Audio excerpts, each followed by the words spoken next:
I would like to call to order this October the 11th meeting of the Lee County Board of Education. And if you would give me, I'd like to introduce first of all Zach Horner, who is here from the Sanford Herald. Mrs. Salafia, who is usually here from the military, is not here, but she sends her best regards, and they're conducting programs for our military children right on in her absence, and she'll be with us next month. And if you'll now join me for a moment of silence as we reflect on the activities of the day.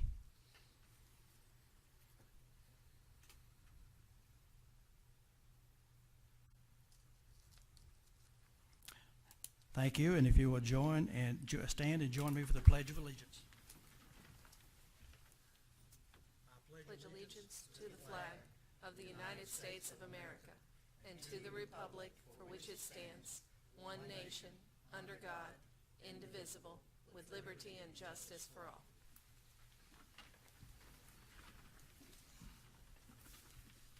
Are there public comments? No public comments. In that case, I will proceed with the Lee County mission statement.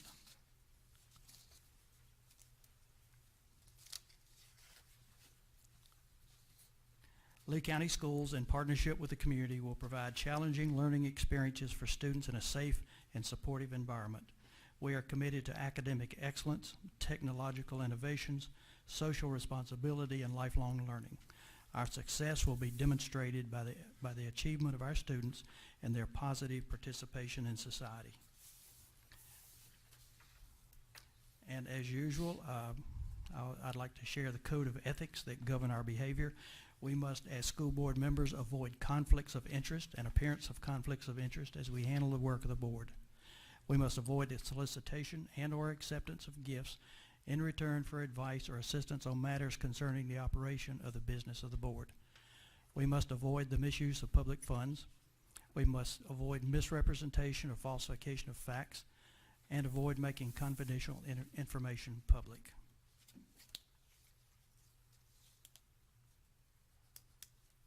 And before we approve the agenda, I have one thing that I would like to add to our agenda under closed session, and it's titled Closed Session Item C, Attorney-Client Consultation. That will be item C under the closed session portion of our meeting. If there's a motion to so amend the agenda, please do it now. So moved. It's been moved. Is there a second? Second. It's been moved and seconded. Is there any discussion? Hearing none, all in favor signify by saying aye. Aye. Opposed, like sign. Our agenda is approved and amended. And if there's a motion to approve the minutes of September the 13th, 2016. Mr. Chair, I move that we approve the minutes for September 13th, 2016. And is there a second? Second. It's been moved and second. Is there any discussion on the approval of minutes? Hearing none, all in favor signify by saying aye. Aye. Opposed, like sign. The minutes are approved. Under Chairman's report, I would like to remind the board that Bragg Street is having a golf tournament to raise money for their AVID program. That is this Saturday, what would Saturday be? 15th. And that's at Sanford Golf Course. And that's all I have under Chairman's report, and I'll turn it over to the Superintendent. This time I'd like to ask Dr. Atkinson to come forward for Clean School of the Month.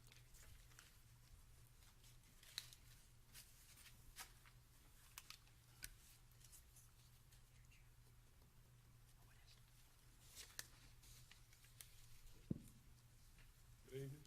Good evening. Good evening. I want to say, hope everybody survived the Hurricane Matthew. That was tough, and we appreciate all the help from the Board of Education on this to do. Want to present the Clean School of the Month Award, and that's going to be Greenwood. I don't think we have Greenwood here, but we do want to congratulate them on a perfect score that they had. They had 100 points. Good job. Charlene Green, he's did a good one out, and they couldn't find anything wrong. But we had 15 other schools that did well, that scored over 90. So So we are proud of our schools and want to continue to keep them clean, but especially congratulations to Greenwood tonight. Even though in their absence, we will get this award to them. Thank you. You can hear. I can hear it. You've just been awarded that. Thank you, Mayor. Thank you, Dr. Atkinson, and well-deserved award for Greenwood. Our extra effort awards, several people are supposed to be here tonight are involved with some Hurricane Matthew Yes. cleanup, Yes. different Lots things. of cleaning up So, there. so they aren't able to join us. Before I give the accountability update, I would like to just say a couple words about this week with Hurricane Matthew, and certainly very appreciative to our maintenance and custodial staffs and our principals for all of their efforts and taking care of our buildings and getting us ready for coming back to school. They put in a lot of work and a lot of effort this week, not only preparing for the hurricane, but the aftermath of all that. Just want to thank them for everything. As you all know, our folks put a lot of work into sort of maintenance and upkeep, and I think that pays off with the results we've seen this week. We'll be going with an hour delay tomorrow for school for students, and certainly hope that gives our students an opportunity to get back into a building with electricity and warm food and so we can provide them support for coming back tomorrow. And so we know everybody has had a long weekend and week with all this, and certainly appreciative of everybody's patience in getting back to school and doing things we need to do. I also like to thank all the folks out there with emergency management, Sheriff's Department,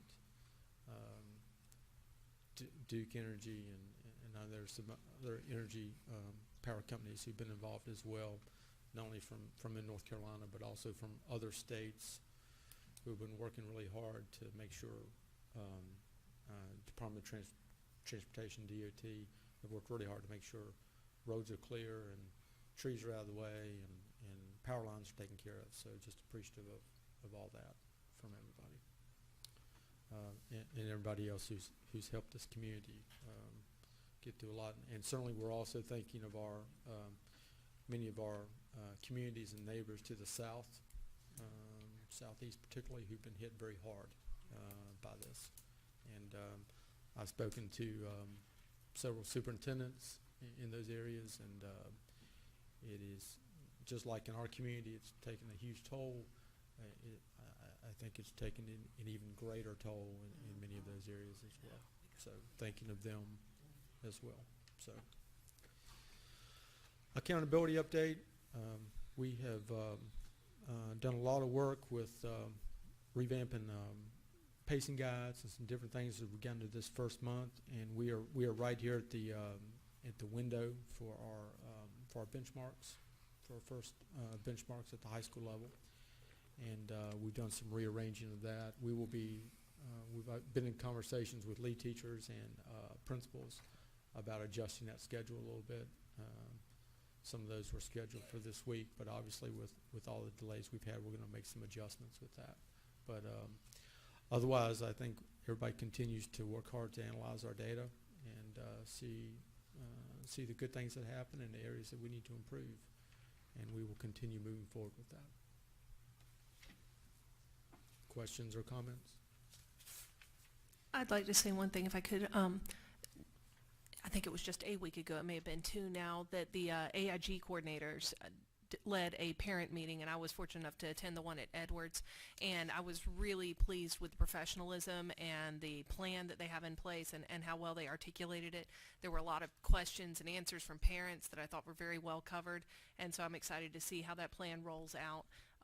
And tonight was supposed to be a AIG Kaleidoscope parent informational meeting, and that was canceled, and they'll be rescheduling that soon. I just thought it would be worthwhile to put that out there, is that you know, that meeting will be rescheduled at our earliest convenience. And we also had to we're trying to reschedule. There was a regional governor school meeting that was supposed to take place as well, which not only included us, but we were hosting it. Sure. So we felt like just with different counties involved, we felt like we need to reschedule it and give people an opportunity to get there. So we're working on a new date for that as well.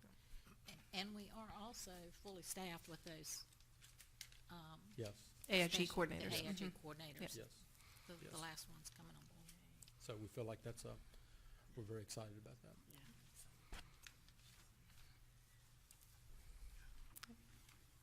Any questions, Dr. Bryan? In that case, there is one piece of business that we need to conduct before I move to committee reports, and it involves our North Carolina School Board Association meeting in Greensboro on the 16th and 17th of November. And the deadline for us to submit our delegates is October the 19th, so we'll need to take action at this board meeting. I guess for lack of a better system, we are entitled to 4 delegates. Does anybody on the, Mrs. Brogan? Anybody else plan to go? Ophelia? How many do we have already? 2. We're entitled to 4 voting delegates. I might go. We need a 4th. I cannot attend that meeting if anybody else I can. cannot, I'm sorry. And I won't be on the board at that time. Hey, and we may not be either.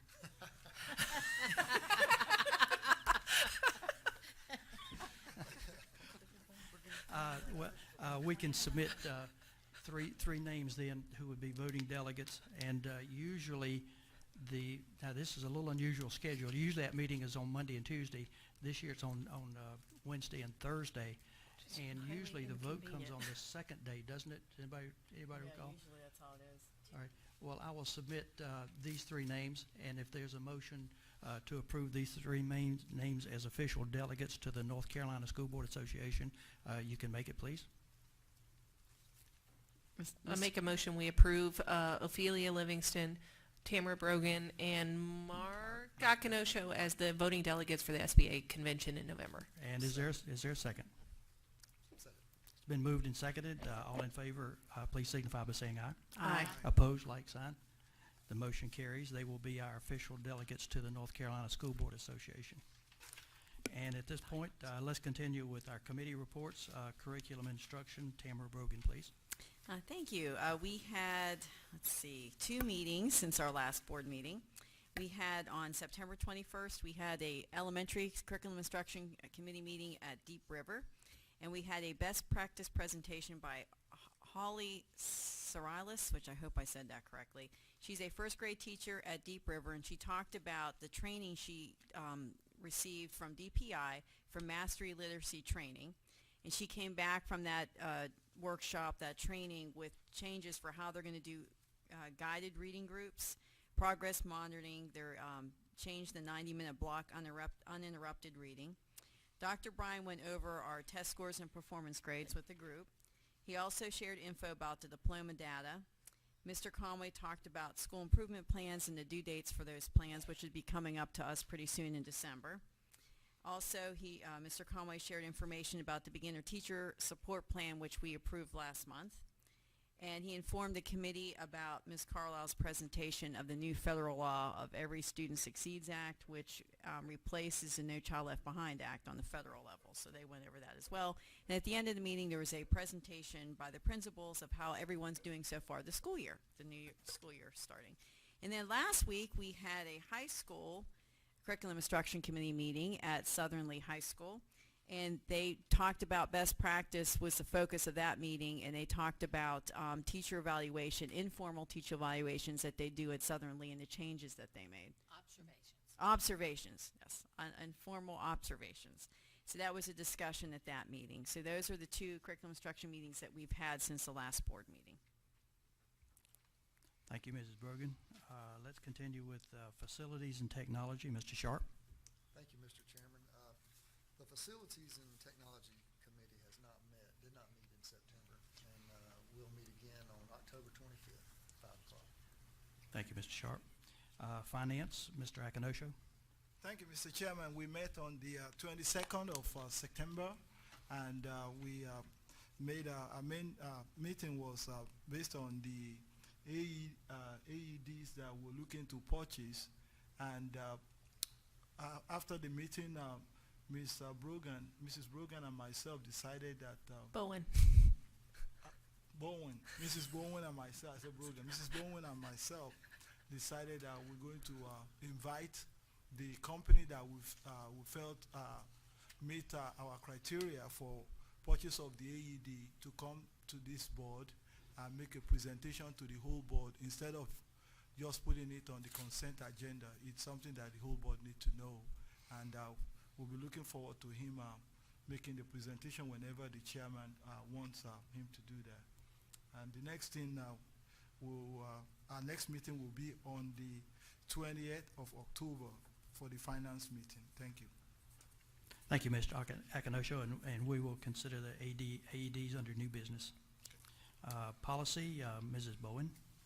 Mr. Chairman, the Policy Committee did not meet since our last board meeting, and in fact, the meeting we had scheduled for October 18th, that would be next Tuesday, has been postponed 2 weeks out until Tuesday, November 1st.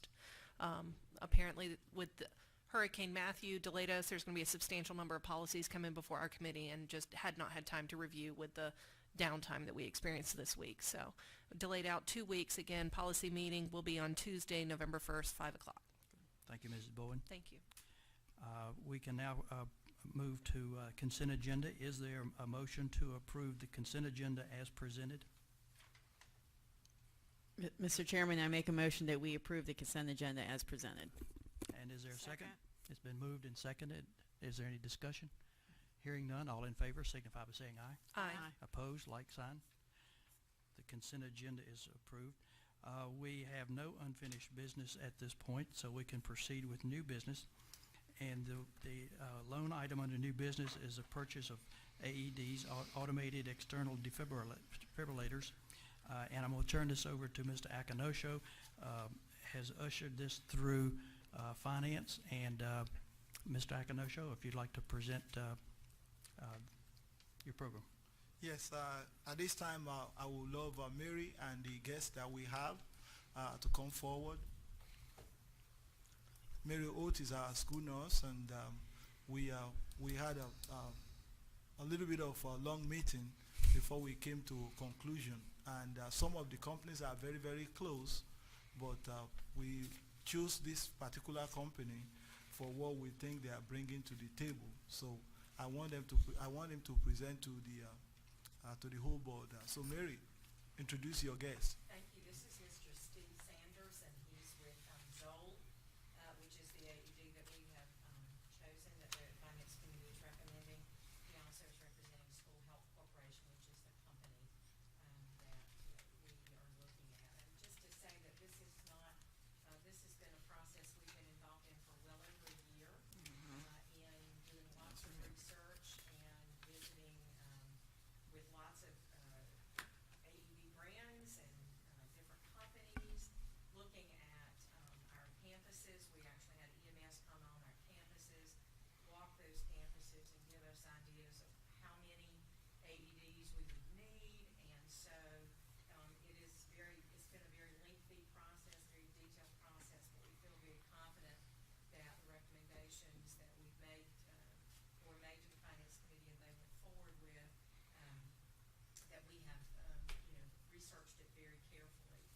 It's a lot of money, and so it's something that we wanted to make sure we were doing the best job and offering the best option. We talked with those school systems, I talked with those school nurses across the state as to, what their experiences have been, if they have AEDs, and pros and cons of all the ones that we've looked at. So we, like I say, have a lot of research and a lot of effort from many different people involved in this process. So I'm going to turn it over to Steve to talk to you a little bit about the Zoll AED in particular.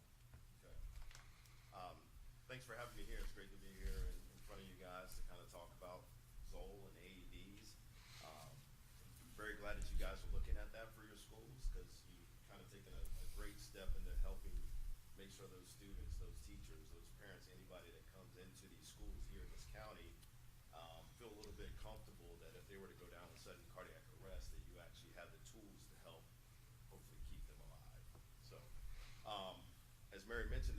AEDs out on the market, you know, and some could say an AED is an AED, but it's not. Our Zoll AED Plus unit actually has the technology to help coach you through CPR when you're helping out through a rescue. We're able to tell you how well your compressions are. We give you that feedback. We tell you the depth, you know, if you're going deep enough. We have an adaptive metronome that actually gets you to that compression rate.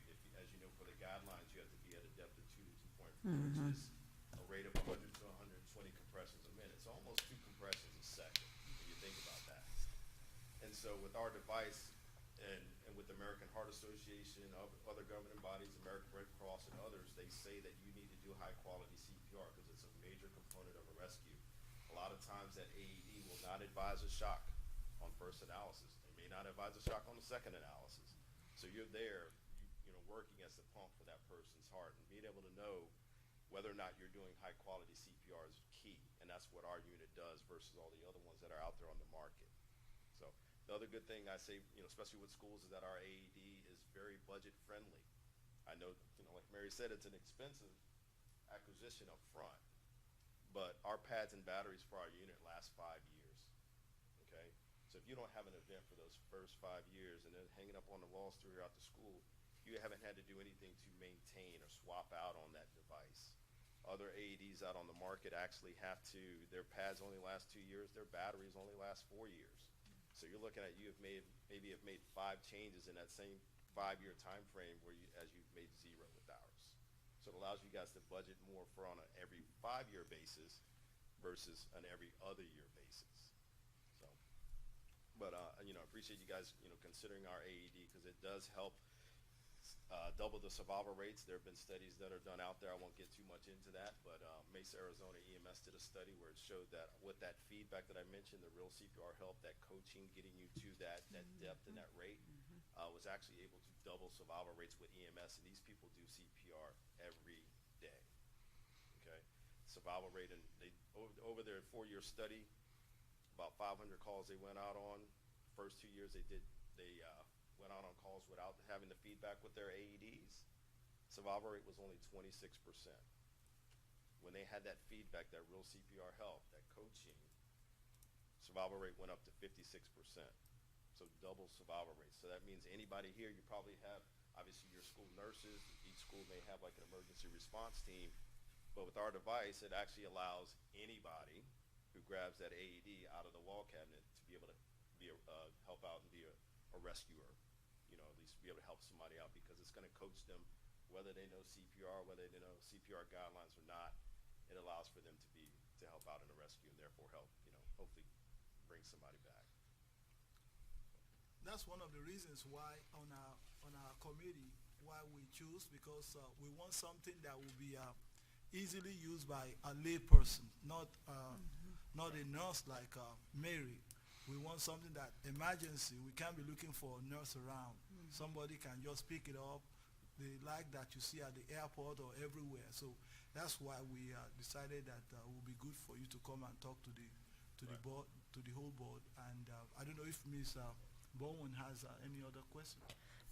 I didn't have any questions. I was going to say in discussing this, you can't, when you take in the proposals, you're not comparing apples to apples because what one company offers in terms of monitoring and what's included in their price, another company doesn't even offer. And so, you know, we're trying to measure, you know, apples and Volkswagens. So it was a little bit of a challenge to work through and come up with the most cost effective. One of the things that was a sticking point is so many of these companies don't provide protective cabinets. Like for your external, think about going to a football game and someone sitting beside you in stands goes into cardiac arrest.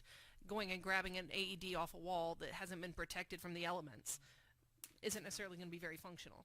And so that was, when we looked through all of the different comparative analyses, this is the one that we came up with as the best option.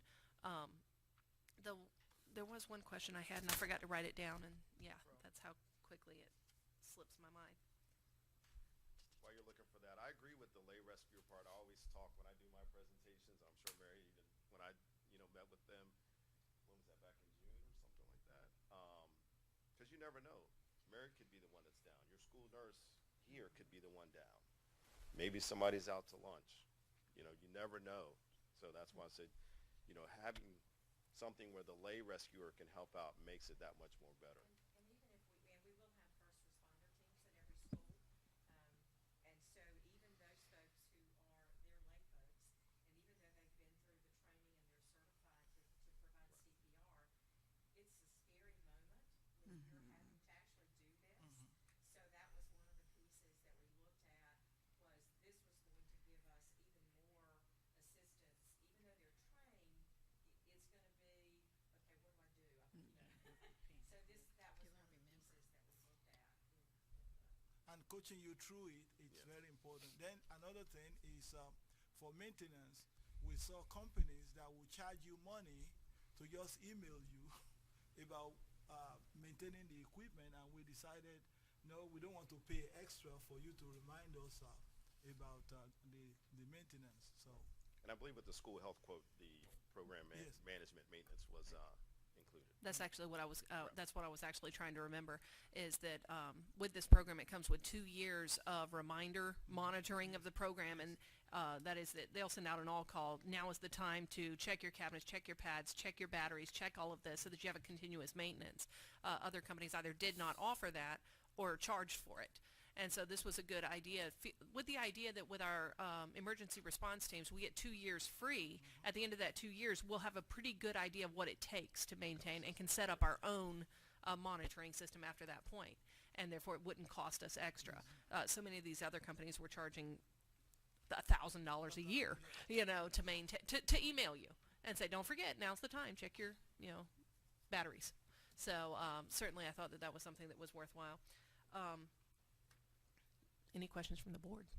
I do have some questions. First of all, I want to say good job, Ms. Oates, I know this took a long time, Dr. Bryan as well. It's like you said, this has been a year-long process. I know that you all have been really investigating into this and doing a lot of research, and I'm really glad we're doing this. As a fitness instructor, I've been trained, on medical level CPR, and I have to keep that current all the time. And it is a very, it's intense. Unfortunately, I've never had to use it in real life, but it's good to know it. But I'm glad that we're getting AEDs that, will help people through it, because it can be a scary moment, and you're trying not to panic, and you're trying to remember what you've learned, and it can be very intense. And AEDs are just so important, and I've been trained in those. Of course, every time I get my CPR research, I have to go through that, and they do walk you through it. But I think it's so important for us as a school system, with all the buildings that we have and all the people that come through our doors every day, just general public, students, parents. It's important to have these accessible, because you just never know. And I'm glad that we're moving forward with this, and we're going to go ahead and get them and have them in the school buildings, because that it's good to have them available just in case we ever need them, because you just never know. And like you said, the success rate jumps way up when you've got an AED, and we, of course, we want to be able to save as many people as you can if they go into cardiac arrest. My question is for I believe it's 45 that we're approving tonight. Is that going to cover the whole district? Is from the EMS surveys that they did, that will take care of the whole district? Initially, the school nurses several years ago walked the campuses. The standard is that you have pads on chest ready to shot within 3 to 6 minutes. Right. So we had established a certain number, but when EMS came and we went back through, and especially adding in the athletics, because on this campus alone, the fields, big. there's so many spaces to cover, so that number went up. And that will include the Heinz building and maintenance and bus garage, Okay. as well as the schools.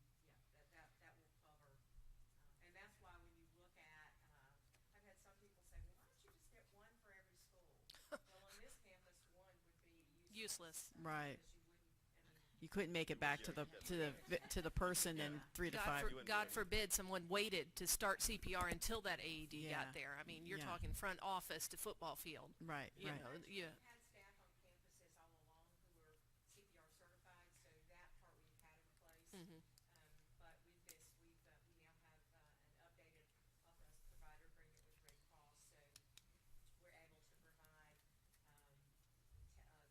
the class at a much lower rate for our staff, and we just trained 18 new CPR instructors, so we have about 25 across the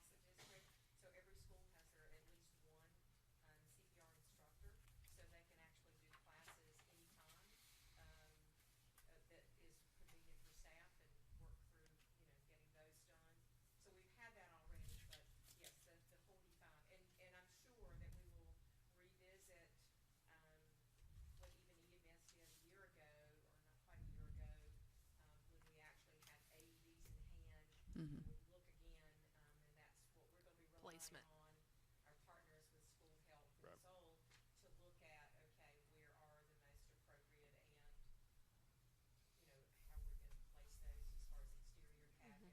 and these cabinets will buzz if somebody opens them up. So there will be, a way to know that that's going on. One of the things about Zoll that when you're talking about the compressions and being able to hear all that, the pads for these things are also, I think, very helpful. That was another piece when my nurses looked at this, is the pads are kind of connected, so you kind of don't, you really, they're easy to put on. And Yep. then in the center is In the center, there's like a crosshair, right? So it'd be a nipple line, chin line, so that way it'd be for the Exactly. placement of the Your base of the hands. palm for those compressions. Compressions. I wish I had one here to show you. I have one in my car. But it helps with placement. There's pictures everywhere. I mean, we talked about lay rescuers, right? trying to reduce that. Yeah. Right. It makes it so much easier for them to know because every other AED has 2 pads. Okay, so you got to peel and stick and peel and stick. Main reason why we have the one-piece pad is because that's where our technology lies. In that crosshair that I mentioned is an accelerometer. That's what measures your depth and your compression rate. That's what gives you that feedback. That metronome will speed up if you're not, doing compressions fast enough. It'll tell you to push harder if you're not pushing deep enough. I mean, you can have people, we have certified people in this room, but how do you know you're going to 2.4 inches? We don't have internal measurement, systems in our bodies here to say, hey, I know exactly what 2 to 2.4 inches is. You don't know that. And that's why you saw that increase in survival rates in the EMS study, because they thought, hey, I do this every day. Maybe they were only going 1.8, 1.75, 1.5. You don't know. And with the lay rescuer, they don't know any of the guidelines, right? They don't know that they have to go 2 inches. They don't know that compression rate. But with our unit, it coaches you all the way through. It's almost like having that instructor in the box with you. So. Another thing I saw with it is for athletic trainers, it's easy to carry to the field. That's one of Yeah. the things that we saw when we're looking at it. So if an athletic trainer wants to carry it while sports is going on, they have it, it can be carried on to the field. I have a question about the training with the AEDs when they come in. I know you said that there's already training for the CPR, so I'm sure you're going to lay out a training for the new machines when they come in. Do you have anything could you tell us some about that? Well, what we'll do is I guess we'll work with you guys to figure out what works best for each school, and I guess who would be on that emergency response team or whoever would need to be kind of, when we call it AED aware. Red Cross gives CPR AED certifications. I would come in and do what is called an in-service. So I would go over the whole device and show them how the pads work, how the different pictures that we have on the faceplate. Our lid actually doubles as a passive airway support. Just show them, everything soup to nuts on the AED, and so that way they know when it's go time. That hopefully they'll still remember what I said. That it's How pretty soon easy. do you come back to do calibration for your equipment? There's no need to do calibration on No our need for equipment. that It one. actually does a self-test every 7 days, turns itself on, checks the internal guts of it, makes sure that it can see the pad, makes sure that the batteries have enough juice on them. Okay. And, it'll come back and it'll have a green check on, we call it an eye or a window, Okay. that you could actually see through the cabinet even when it's in the bag. So you don't have to worry about turning it on, to run it through a check. So there's no calibrations. And that's what we're checking. We'll check monthly. Okay. Is to see that green light is there. So if there's not a green light, then that tells us we Right. need to go in and check to see So- what's going on Right. with that particular Right. AED. And That's what part that of email is, monitoring yeah. Yes. is reminding us to go and check those green lights. Okay. And to make sure that then that's just part of our accountability Yep. for making sure the equipment's in place. The ones I Right. do too. Because it helps keep, that system helps things from falling through the cracks. Because hopefully, if you're not using it, You which might you're not probably think not about going it, to right. that often, you might forget about it. So you check it just like you would your fire extinguishers here in the facility. That's a once a month thing. So, maybe after that 2 years when you've kind of gotten your own system down, that's added to that list, the AED. So, one last thing I want to say is obviously, thank you for this opportunity. School Health, and I'll speak on behalf of them as well. We're very excited for this. It's great to see when schools are doing it, and it's not something that's really mandated by the state that you're kind of taking the initiative to do that. you know, one of the things that I like to put out numbers out there and make people realize, you know, hey, wow, it's glad that we have these AEDs, but, you know, if somebody were to go into sudden cardiac arrest right now in here, you know what your survival rate would be with no AED here on campus? 5%. Okay? Now that you're going to have these AEDs in a school, that has gone up to 70+%. So your students, your teachers, your parents, whoever comes in, other employees here in all of the schools, I feel a little comfort that, hey, you know what, we have something here that if I were to suffer from sudden cardiac, you know, arrest, that we can help. So I look forward to working with all of you and getting this this AED program up and running. I don't know if you have anything else to say. Appreciate you coming thank out. you. Yes, Mary, appreciate you thank coming out. for arranging this. Any further questions? No. Well, certainly on behalf of the board and behalf of the entire Lee County school system and any beneficiary who may be the recipient of saving his life with an AED, we appreciate the time and effort that has gone into this. Thank you. Thank you.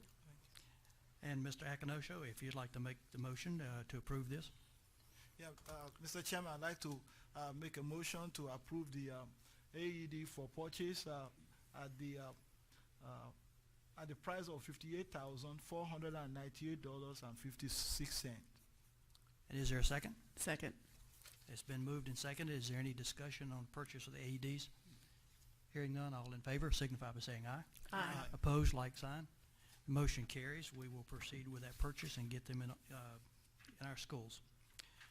And Mr. Akinosho, if you would make a motion, we can continue with the closed session portion of this meeting. Mr. Chairman, I'd like to move that the Lee County Board of Education go into closed session for the following purposes: to discuss information that is privileged, confidential, or not a public record under NCGS section 143-318.11(1), to consult with our attorney in order to preserve the attorney-client privilege under NCGS section 143-318.11.3. And is there a second to that motion? Second. It's been moved and seconded. Is there any discussion? Hearing none, all in favor signify by saying aye. Aye. Opposed, like sign. We can now continue with our closed session portion of our meeting.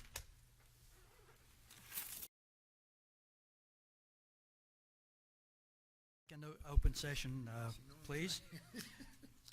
The last item for business is a motion to approve the Human Resources Report as presented.